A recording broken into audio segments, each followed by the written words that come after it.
Sanibonani umnguni umthandi wabantu ndoda engazalanga ndoda kwasephanda ndoda kwasekhonza ehlula amanye amadoda. Ngizokhuluma nabantu namhlanje ngendaba enkulu yokuthi ikhona inhlanhla esukunyiswayo.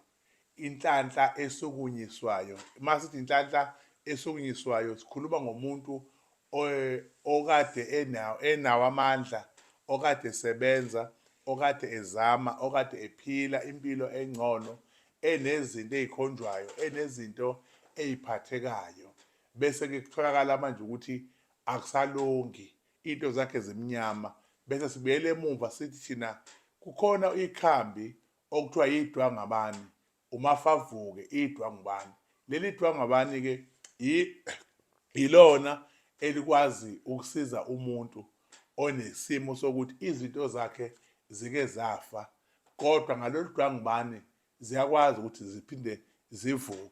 So inhlanhla masiyisukumisa, kushuthi lowo muntu lowo kade ilele into yakhe inganyakazi, ilele ngampela ngampela ingazami, ngalo muthi uyakwazi ukuthi asizakale. Umuthi-ke ngenhlanhla ongesiwona owakulamazwe angaphandle, Congo, Nigeria, Zambia, umuthi okhona la e-South Africa okwazi ukutholakala khona wenzele umuntu avuswe, ngoba lezi zinto zokwelapha zihambisana namagama emithi. Uyabona uma kuthiwa sikhuluma ngedwangubani, noma ungaya ehlathini noma ungaya kuphi, liyakwazi ngampela ukuthi lilale uma likubona, liyakwazi ukuthi liphinde livuke. Or izinto lezo esikwazi ukucupha ngazo isimo somuntu ukuthi lesi simo lesi masibheda kanje sisenza kanje, masibheda kanje sisenza kanje. So namhlanje ngithi angikhumbuze abantu ukuthi kuyenzeka into zakho yivaleke, nawe uzithembe uthi hhayi cha,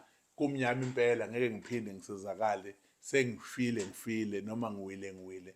Kodwa ngaleli khambi bese uyakwazi ukuthi uvuke impela futhi hhayi kancane. So ngizokhuluma nabantu ngaleso simo leso, namandla akhona amandla kuso lesi sihlahla siyakwazi ukuthi masivuka sivuse umuntu avuke ngampela ngokusemandleni. Ilokho engizokusho kubantu mhla ka-4 Agasti nomhla ka-5 Agasti, 2 days ngizobe ngiseGoli, Orlando West Extension.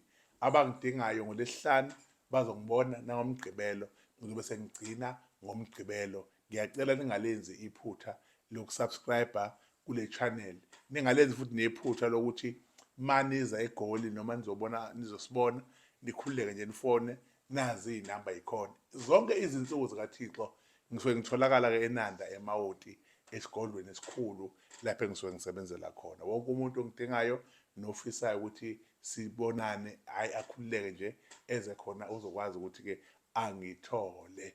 Siyabonga, ningakhohlwa ukuthi okungenzeki kubantu lapha kumnguni kuyenzeka. Amen.